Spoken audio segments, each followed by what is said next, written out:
Bueno, y justamente para conversar sobre el tema, estamos acá en entrevista en vivo con Rodrigo Villarán, quien es presidente ejecutivo del Consejo de la Prensa Peruana. Rodrigo, gracias por acompañarnos esta mañana. Bueno, se cumplió la amenaza. Así es. Se cumplió la amenaza, 70 votos a favor, 30 en contra y 7 abstenciones. ¿De qué se trata para usted, desde la perspectiva del Consejo de la Prensa Peruana, la ley de medios? Esta ley de medios que se ha propuesto y que finalmente se está aprobando. Bueno, esta ley que prohíbe la publicidad estatal, como lo dijimos desde un inicio, ¿no es cierto?, lo que hace es consumar un mecanismo de censura indirecta, ¿no? Un mecanismo que, oculto bajo una intención aparentemente loable, ¿no es cierto? Sí, como para ahorrar más, que el Estado no hace tanto, de los recursos públicos, etcétera, oculta la intención real de ejercer presión sobre los medios de comunicación y sobre los periodistas, ¿no? O sea, es un caso, oculta un caso de este proyecto, un caso de censura indirecta. Exacto. Exactamente, ¿qué habría debajo de esa censura? Bueno, que la gente no investigue, aclaren un poquito más. La idea, si uno se fija en el contexto en el que se presenta este proyecto, en noviembre del año pasado, es una época en la que se estaban revelando muchos aspectos sobre las investigaciones del caso Lavallato. Así es. Que involucra a los principales líderes políticos y partidos que están representados en el Congreso. Se activa este proyecto, ¿no? Se le da una, digamos... ¿Siempre naciendo de la mano de Mauricio Mulder con el fujimorismo? ¿Te lo apoya? Claro, siempre fue así. Sí, siempre fue así. Y pese a los múltiples cuestionamientos del Defensor del Pueblo, el propio Ejecutivo, la Comisión Interamericana de Derechos Humanos, la Sociedad Interamericana de Prensa, en fin, una serie de actores que advirtieron sobre el peligro de esta norma, ¿no es cierto? Creo que hasta Amnistía Internacional también se pronunció. En fin, una serie de... Digamos, me podría pasar 5 minutos nombrando organizaciones y se han ido sumando a lo largo de estos últimos días, ¿no? Digamos, ese contexto nos dice algo, ¿no es cierto? Y que se le dé un impulso especial en las últimas semanas cuando se han estado empezando a revelar casos de compras irregulares, contrataciones irregulares o gastos excesivos en el Congreso, también nos dice algo. Ahora, donde ya no nos queda ninguna duda sobre esta intención oculta es con las declaraciones del propio presidente del Congreso de la República. Vamos a sacar una ley específica para los medios mermeleros. Mermeleros, cuando se les pregunta sobre la compra de televisores y frigobares, o sea, digamos... Es un acto fallido, ¿no? Un acto donde uno dice lo que no quiere decir, pero lo tiene, digamos, dentro, ¿no? Entonces, lamentablemente, ¿no? Estamos en un escenario donde ya el derecho a, principalmente el derecho a que la gente obtenga información valiosa sobre el Estado y la libertad de prensa, ¿no es cierto?, se ven vulnerados, ¿no? Claro, Entonces, se vulneran varios derechos según esta ley, cuyo artículo 3 dice prohibida toda publicidad en medios privados bajo responsabilidad. Correcto. Después vamos a ver bajo responsabilidad de quien pareciera, sonaría amenaza esto. Claro. Bajo responsabilidad de que de funcionario, del medio de comunicación. Lo que señala esta norma en sus 4 escuetos artículos es que... Eran 13, ahora se aumentó 1, ¿no? Sí, hay una responsabilidad penal del funcionario que, digamos, contrate publicidad en algún medio privado. ¿Y cuál sería esa pena para el funcionario? Bueno, es algo que no dice la ley. Okay. ¿no? También es otro... un vacío, ¿no es cierto?, que habría que ver cómo, digamos, se articula con lo que ya establece el Código Penal peruano, ¿no? El 18 de febrero se aprobó en comisión permanente, no en el Pleno, y luego pasó al Ejecutivo y este lo rechazó y regresó nuevamente al Congreso para que sea, pero ahora nuevamente, ¿no?, con el apoyo de varios ha sido aprobada. Por lo menos ya no sabemos, ahí para, después de esta aprobación, ahí se queda y ya pasa a las instancias... Bueno, hoy día ya fue publicada, ¿no es cierto?, Eso la le iba a norma. preguntar. El día de mañana entra en vigencia como cualquier ley, ¿no es cierto?, y nos deja en una situación realmente de indefensión y vulneración de un derecho fundamental, ¿no es cierto? Entonces, ¿qué es lo que hay que hacer ahora? Claro, los derechos fundamentales a los que usted se refiere son libertad de información pública por parte de cualquier peruano, la libertad de contratación por parte del Estado peruano para que contrate, ¿no?, con cualquier medio de comunicación privado y al revés, y viola también la libertad de expresión. ¿Son los 3 fundamentales o hay otro? No, básicamente son los 3, ¿no es cierto? El artículo 2, inciso 4 y 5 de la Constitución y el artículo referido también a la libertad de contratación, ¿no es cierto? Porque efectivamente... Acá lo que se está estableciendo es una discriminación que no tiene un fundamento objetivo, es decir, ¿por qué el Estado va a generar un monopolio, ¿no es cierto?, en pauta estatal? No hay ninguna justificación objetiva, digamos, a discriminar y no competir en igualdad de condiciones con las empresas privadas, ¿no? Yo veía ayer en un reportaje y el reportero le decía al presidente de la Comisión de Transportes y Comunicaciones del Congreso de la República que esto va a afectar obviamente económicamente a varios medios, sobre todo pequeños. Y la persona, el presidente, no recuerdo el nombre ahora, decía, el señor Ventura decía que eso demostraría entonces que han estado viviendo ¿no? Y tomando la mamadera de la plata de los recursos del Estado para sobrevivir justamente esos Es medios. lamentable, digamos, la visión sesgada, ¿no es cierto?, que se ha manifestado a lo largo de este debate, un corto debate donde en realidad no se convocaron a todas las organizaciones y, digamos, a expertos que podrían haber dado elementos, pero tanto el presidente de la Comisión de Transportes como sus integrantes tuvieron muchos elementos para darse cuenta que esta es una norma que perjudica al ciudadano. Como te comentaba, la Relatoría para la Libertad de Expresión de la Comisión Interamericana de Derechos Humanos envió un informe a través de Cancillería al Congreso, explicándole, digamos, por qué esto iba a afectar a los ciudadanos. De la misma manera, la Sociedad Interamericana de Prensa envió un documento al presidente del Congreso. Nosotros, como Consejo de la Prensa, lo hicimos el año pasado y lo reiteramos a través de la Comisión de Transportes con una serie de elementos.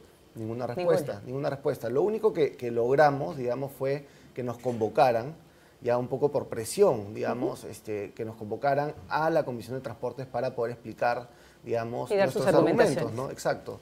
Lamentablemente estos fueron descartados y ahora... Fue, digamos, un formalismo, ¿no? Fue un formalismo, es decir, esta es una norma... pero al final hacemos lo que queremos. Esta es una norma que se ha tratado de abordar y votar de manera express, ¿no es cierto? Como tú bien mencionabas, ¿no? Fue presentada exonerada de comisión, votada en comisión permanente, es decir, en pleno receso parlamentario, claramente para evitar voces disidentes en el debate. Una vez que fue aprobada en la comisión permanente fue exonerada de segunda votación, ¿no es cierto? Y recién ellos han tenido la voluntad de convocar, digamos, a diversos actores en comisión cuando el Ejecutivo observa la norma, claro. ¿no es cierto? Entonces, sí, bajo presión exacto, y un rechazo. Y en realidad los elementos que ha aportado el Ejecutivo ni siquiera han sido debatidos en la comisión. El debate se ha centrado nuevamente en el proyecto de ley del congresista Mulder y no se ha tomado en cuenta, por ejemplo, el proyecto de ley que presentó el Ejecutivo como una alternativa. ¿Qué debió tomarse en cuenta ahí, por ejemplo? En fin, se debieron tomar en cuenta los argumentos expresados, como decía, por todos estos actores y por lo menos debatir los alcances del proyecto de ley que presentó el Ejecutivo como alternativa. El argumento del Ejecutivo básicamente, ¿cuál es? El presidente ha dicho que no se puede limitar al Estado la facultad de difundir, sobre todo en las zonas más alejadas, ¿no? Claro. Y que esto, ¿no? ¿Cómo se va a poder ahora difundir las campañas de vacunación, la lucha contra la anemia, los simulacros de sismos, el tema de defensa civil, los temas de educación, en fin? Bueno, en realidad lo que ha dicho el presidente, que ha tenido una posición muy enérgica, ¿sí? Y eso hay que saludarlo. Hay que saludarlo. ¿No? Dicen que es la primera vez que tiene una posición tan firme y enérgica frente a un caso. Nosotros lo hemos saludado a través de un comunicado porque ha sido muy claro, expreso y enérgico en rechazar cualquier limitación a las libertades informativas. Y en realidad, ¿qué es lo que sucede? Que, como dice bien el presidente, están maniatando al Estado, ¿sí? Que no puede comunicar adecuadamente a la población, por ejemplo, sobre los servicios que brinda. La comunicación es una herramienta de gobierno, sí, ¿no es cierto? Fundamental para poder llegar, por ejemplo, a las poblaciones más alejadas. El congresista Mulder dice, digamos... Que usen las redes, ¿no? Que sean las redes, o el peruano, o todos los medios del Estado. Exacto. Las redes. Es un absurdo por dos razones. En primer lugar y principalmente porque las redes no llegan a todos los peruanos. Así es. Y nadie tiene, muchos tienen acceso a ellas. Las cifras varían, pero entre 30 y 40% de la población no tiene acceso a Internet. Pero son cifras distintas, porque dice que tiene el 70 y 80% de acceso a Internet en el Perú total. Lo cual es una falsedad absoluta, ¿no es cierto? Lo que está utilizando son cifras sobre penetración de telefonía celular, ¿no es cierto? Pero está demostrado, es objetivo. INEI y otras encuestas han llegado a cuando usted dice penetración de telefonía celular es porque la gente usa sus teléfonos para hacer llamadas y recibir llamadas y eso, pero no está navegando todo el tiempo, ni conoce de repente cómo navegar y cómo estar conectado a la información. Exacto. En primer lugar, no hay conexión a domicilios. Los teléfonos móviles no todos tienen planes de datos, ¿no es cierto? Y como tú bien dices, no todas las personas que tienen acceso a Internet la utilizan. Sí, a mí me cuesta a veces utilizar y navegar un poquito algunas cosas. Y es justamente esta población, la población más vulnerable, la que más requiere los servicios del Estado.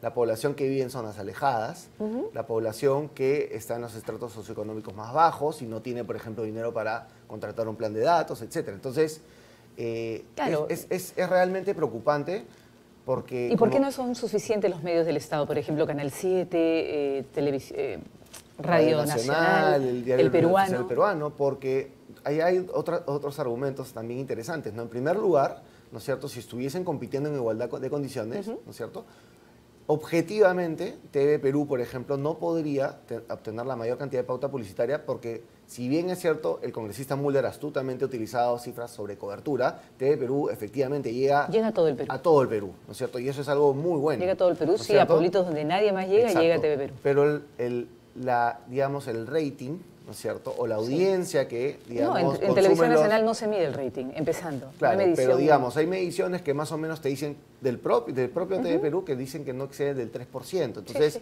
está muy por debajo de los canales privados. En radio es aún más acentuada esta diferencia, ¿no es cierto? Radio Nacional no supera ni el 1% de rating. Entonces, es absurdo decir, digamos, que los medios de comunicación masivos privados van a poder ser suplidos por estos medios nacionales, ¿no? Estatales, quiero decir. Ahora, además, ¿no es cierto? Como lo dijo Hugo Coya cuando era director, digamos, o presidente de IRTP. Presidente del directorio, sí. Lo dijo en la Comisión de Transportes y dijo: nosotros hemos migrado a un modelo de negocios que depende mucho más de la pauta publicitaria privada.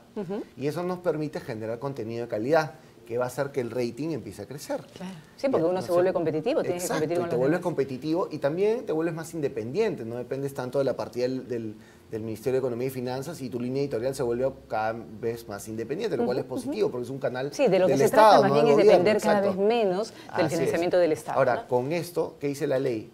Tienen que, digamos, difundir la publicidad estatal de todas las entidades públicas, de todos los niveles de gobierno, de todo el país, ¿no es cierto?, a precio de costo. Entonces, imagínate el contenido. Si el contenido ahora va a ser pura publicidad estatal, ¿quién va a ver eso? Nadie. Entonces, realmente, y eso lo saben los congresistas que han, digamos, debatido y votado a favor de esta norma, porque en realidad argumentos para, digamos, saber que esta norma no va a tener los efectos que espera, abundan, ¿no? El argumento básico del señor Mulder y de las personas que lo apoyan es el excesivo gasto, ¿no? Y vamos a hacer un recuento. Por ejemplo, en el gobierno de Ollantumala, que fue el que más se gastó, 916 millones de soles.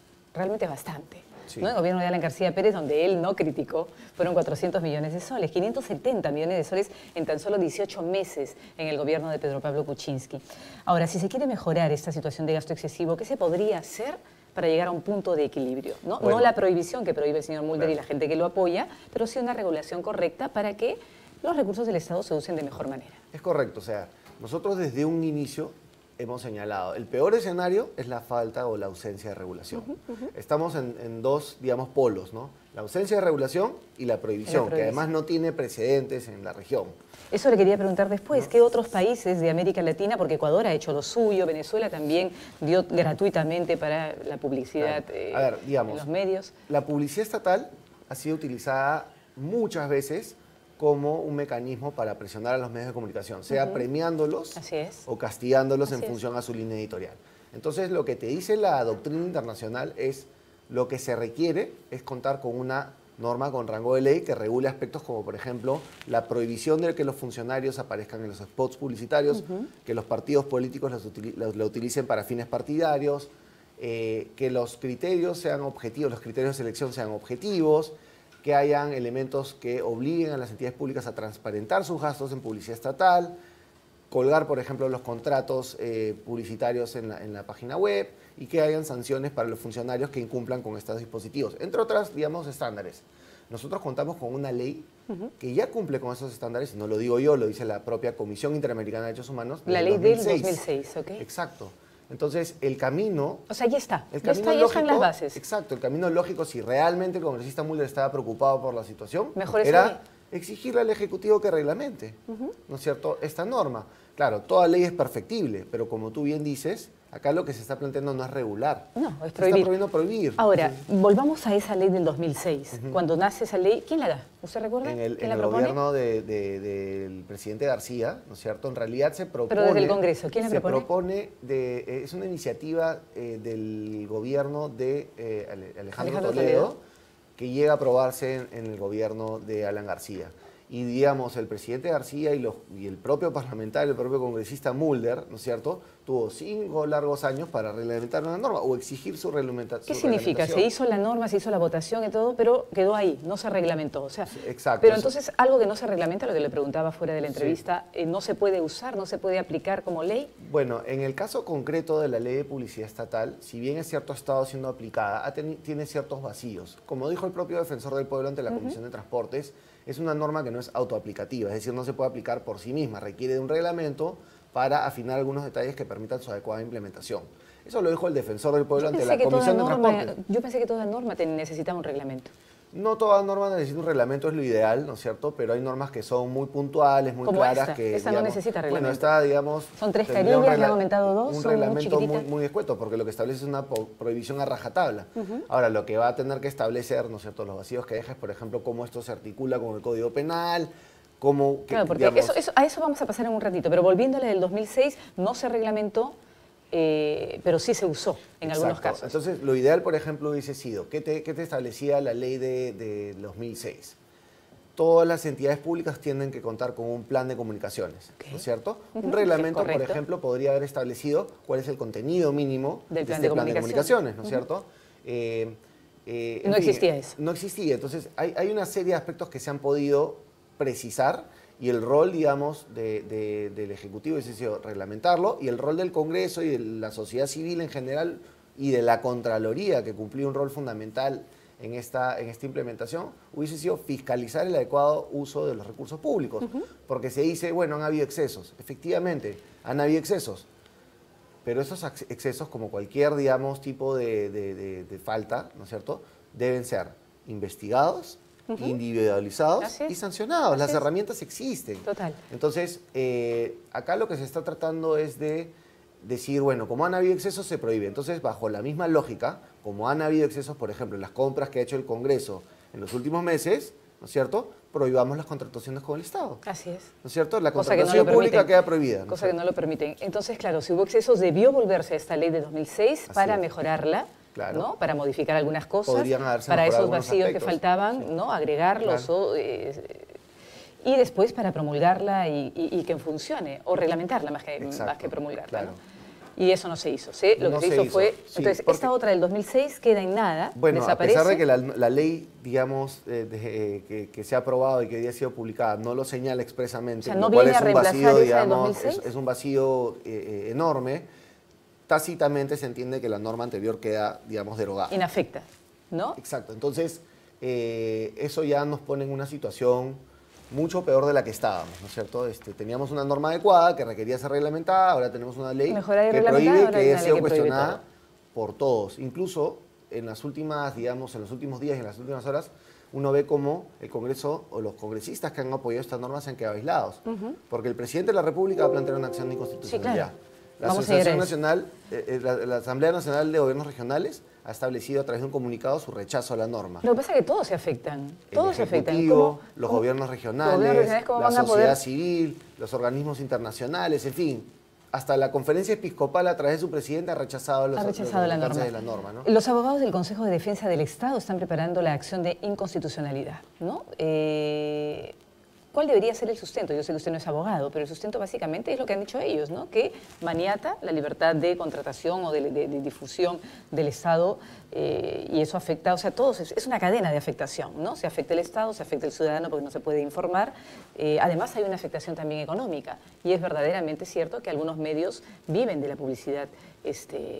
Sí, a ver, contrariamente a lo que se piensa, no son los grandes medios de comunicación o las cadenas nacionales las que dependen de la publicidad estatal. Porque ellos dependen de la publicidad privada, básicamente. Exactamente. La torta publicitaria viene más por ahí. Exacto, su modelo de negocios, digamos, apunta más a la pauta publicitaria privada. De hecho, la pauta publicitaria estatal no supera ni el 10% del total. Sí. Ahora, sí es cierto también que, como lo dijo el propio relator para la libertad de expresión, que van a haber muchos medios pequeños de provincias, radios comunitarias, que dependen en mayor medida de la publicidad estatal, que van a quebrar. Y eso en realidad es un problema, porque hay lugares a los que no llegan, digamos, las cadenas nacionales. Hay lugares a donde, por ejemplo, las radios comunitarias cumplen un rol fundamental. Yo he trabajado en el Ministerio de Salud, por ejemplo, y campañas importantes de vacunación de fiebre amarilla se tenían que difundir a través de radios locales. Claro que sí. En idioma nativo. Así exacto, es, que son las que llegan puntualmente al público. Esto ya es una negación. Si queremos, por ejemplo, promocionar un simulacro de sismo, ¿cómo lo vamos a hacer? Así es. Si queremos publicitar el sistema de recompensas. Ahora, ellos han dicho, han aumentado prohibido. excepciones, ¿no? Por educación electoral y desastres naturales. Sí. Ahora, ¿Qué significa eso de las dos excepciones? Ya, digamos, son dos excepciones muy escuetas, se deja de lado una diversidad de aspectos de salud, educación, como te decía, prevención frente a desastres naturales, etcétera. Porque lo que te dice desastres naturales es cuando el desastre ya se produjo y lo has declarado por decreto de urgencia. Es decir, si es un desastre natural que afecta solamente a una región, pensemos en el terremoto de Pisco, ¿no es cierto? Que afecta a la región Ica, digamos, algunas regiones aledañas, pero no todo el país, ¿no es cierto?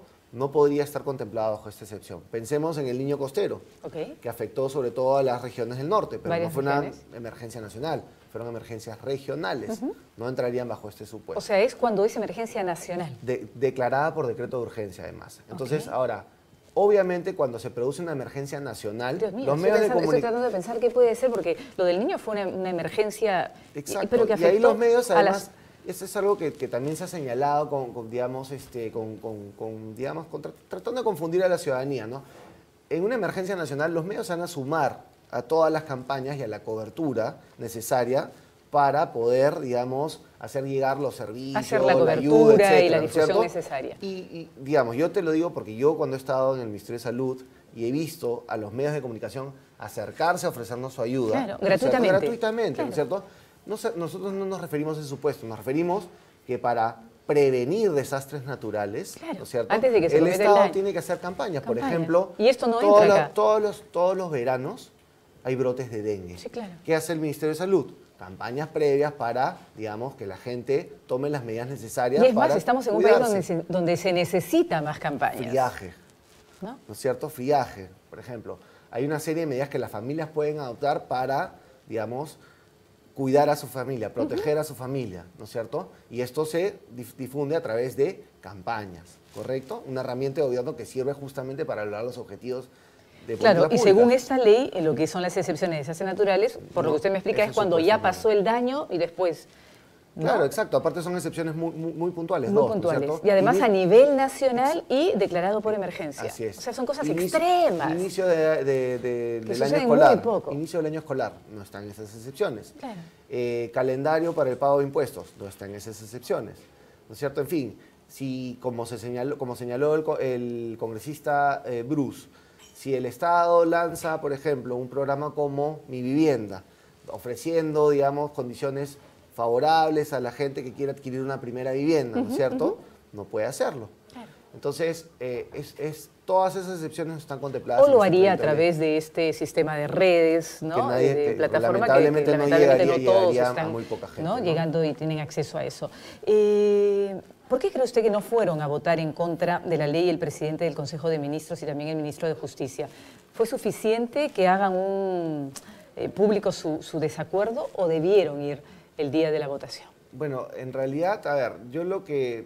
Donde me quisiera centrar, ¿no es cierto?, es en el gesto del propio presidente de la República, ¿no es cierto?, encabezando el Poder Ejecutivo, siendo muy enérgico desde el día anterior y el día siguiente señalando, o el mismo día señalando que se iban por la vía de la acción de inconstitucionalidad. Eso es lo que hay que destacar, pienso yo, ¿no es cierto? El rol que han cumplido otros actores, ¿no es cierto?, bueno, cada uno juzgará, digamos, en su fuero interno, pero creemos que, digamos, el Ejecutivo ha sido enérgico y eso hay que saludarlo. Al igual que lo han sido un grupo de congresistas que están consiguiendo las firmas necesarias para... Están pidiendo 5.000 firmas, ¿no? Bueno, en realidad, es lo que estoy leyendo. La acción de inconstitucionalidad puede ser accionada, que es el escenario en el que estamos, por 30% del Congreso. Determinados supuestos, ¿no? El presidente de la República, quien ya señaló que lo va a hacer el Ejecutivo. Que lo hará y que lo está haciendo a través de los abogados. Lo puede hacer el defensor del pueblo, que no se ha manifestado hasta ahora al respecto, pero que probablemente lo haga. El propio Congreso, con una minoría. El fiscal de la Nación, el Congreso, el 30% del Congreso. El Congreso hay un grupo de congresistas, incluyendo los del partido, digamos, oficialista, y algunos congresistas como Alberto Belaúnde, Gino Costa, Vicente Ceballos. Gilbert Violeta, que están, digamos, en el proceso de recolección de estas firmas, pero también puede ser la ciudadanía, a través de la recolección de 5.000 firmas. tanto el Consejo de la Prensa como la Sociedad Nacional de Radio y Televisión y otras organizaciones que se van sumando a esta iniciativa ya han adquirido, ¿no es cierto?, los kits necesarios para la recolección de firmas, porque nosotros definitivamente vamos a accionar este mecanismo porque creemos que estamos en una situación donde se está vulnerando un derecho fundamental y tenemos que ejercer nuestro rol con responsabilidad. Y ahora se puede hacer en conjunto, ¿no? El presidente hace su acción de inconstitucionalidad frente al TC, correcto, el Poder Judicial hará lo propio, o la Fiscalía, no sé a quién nombre usted, la sociedad civil también hacemos lo que nos corresponde. Es decir, digamos, mientras más se sumen, mejor. Quienes presenten las acciones de inconstitucionalidad, lo que sucede es que el Tribunal Constitucional, ¿no es cierto?, quien resuelve en única instancia, admite, digamos, a trámite estas denuncias o estas acciones y generalmente las acumula, ¿no es cierto? Entonces, probablemente ese sea el camino a seguir. Cuando hablamos de que las acumula, o sea, son acumulativas, claro, o sea, es decir, van toma los elementos de cada una de las acciones y, digamos, las emplea para emitir una única sentencia, ¿no es cierto? Perfecto, perfecto, pero mientras más acciones lleguen es mejor, porque exacto, ¿no? Además, y la sentencia sería un periodo de 6 a 9 meses, por lo menos en que el Tribunal Constitucional se puede pronunciar. Ya nos ponen una... Y eso quizás ¿Pero lo saben ya los parlamentarios, es decir, tiempo? ellos saben, yo estoy seguro, ¿no es cierto? O tengo digamos, sospecha de que ellos saben que esto es inconstitucional. O sea, ¿usted cree que va a prosperar la inconstitucionalidad de la norma en el TC? Yo no tengo dudas que esto va a prosperar, porque, digamos, el tribunal tiene, hay jurisprudencia vinculante, no exactamente sobre publicidad estatal, pero referida a la materia, y la Corte Interamericana de Derechos Humanos, que, digamos, a la cual nosotros estamos suscritos a través del Pacto de San José, ¿no es cierto?, también ha sido meridianamente clara. Entonces, y muchos abogados constitucionalistas, no uno, sino muchos abogados constitucionalistas han señalado con toda claridad que esto vulnera, como bien decías, el derecho a la libertad de expresión, han dicho el derecho a la información pública y que es autoritaria, que es un tema absolutamente que muestra un tamiz autoritario por parte de las tiendas políticas que lo han propuesto como Fuerza Popular y también el APRA, que hay arbitrariedad y hay un trasfondo político en todo esto. Es claro, ¿no? Y es claro además, y eso es algo que también hay que señalar, esta norma forma parte de toda una agenda legislativa que nosotros hemos denominado la agenda antiprensa, ¿no es cierto? Una serie de proyectos de ley que vulneran claramente la libertad de prensa y presumimos tienen el objetivo de ejercer presión sobre los medios de comunicación. Te pongo un ejemplo claro. Al día siguiente que se aprueba la ley en el Congreso, el congresista Clayton Galvez presenta un proyecto de ley para la colegiatura obligatoria. Clayton Galván. Galván, perdón. Galván, ¿no? El de Fuerza Popular. Un proyecto de ley para exigir la colegiatura obligatoria de los periodistas, cosa que ha sido descartada por el Tribunal Constitucional en el 2000. Exigir la colegiatura de los periodistas. Exacto. Es decir, ¿Para qué? Para que cuando si tú quieres ejercer el periodismo, dice la ley, tienes que haber estudiado comunicaciones o periodismo y tienes que estar colegiado en el Colegio de Periodistas, ¿no es cierto? Si la quieres ejercer, ¿en qué medios? En cualquier medio, escrito, radial, televisivo. No, pero privados, públicos. Privados y públicos. Si tú quieres ejercer el periodismo, tienes que estar colegiado. Cosa que ya ha sido señalada como inconstitucional por el propio tribunal ante una demanda del Colegio de Periodistas. ¿En cualquier carrera o en periodismo? No, en periodismo o comunicación. Uy, la mayoría de los comunicadores son abogados. Exacto. O sea, van a tener todos, Rosa María Palacios, a ponerse a estudiar. Entonces, eso ya fue descartado por el Tribunal Constitucional y por la propia Corte Interamericana de Derechos Humanos. Humanos. Porque es discriminatoria. ¿Y por qué? César Hildebrand es autodidacta. No, aparte, exacto. Y hay tantos periodistas famosos, ¿no? Raúl Vargas, en fin. Sí, gente que se ha formado en el oficio. Y esto tiene una razón. ¿Por qué? Porque la colegiatura obligatoria en realidad solamente tiene sentido cuando se trata de profesiones que podrían atentar, es decir, su mala praxis podría atentar contra la vida, por ejemplo, los médicos, la seguridad, los ingenieros, la libertad, los abogados, ¿no es cierto? Pero la opinión no está dentro de ese ámbito. Tendría que estar los congresistas. Bueno, deberían colegiarse. En todo caso, ¿no es cierto? Para entrar al colegio, porque eso atenta contra la vida. Claro, y aparte hay otra cosa, que lo que está en juego acá es la opinión, digamos, o la información que se brinda al público. Y hay un valor, ¿no es cierto?, en sí mismo en que haya una diversidad digamos, de perspectivas dentro de la prensa. Así es.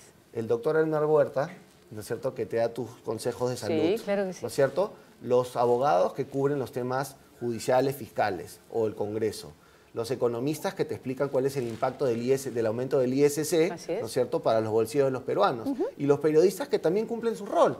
Es decir, una multiplicidad de visiones y posturas y especialidades, etcétera, claro, que garantizan que el ciudadano tenga información completa sobre lo que está sucediendo en el país. Claro, lo que se está creando es algo excluyente, o sea, no es inclusivo lo que está pasando, ¿no? Y deberíamos más bien ir a la inclusión. Exacto, entonces acá nuevamente estamos hablando de una agenda perniciosa que afecta a la libertad de prensa y que se va acumulando. Es decir, ya nosotros hemos detectado entre 10 y 12 proyectos que van en esa línea. Entonces, llama la atención, ¿no? Llama la atención. O sea, realmente lo que se quiere es mejorar la situación, garantizar, digamos, que o ejercer un control autoritario. O ejercer un control autoritario.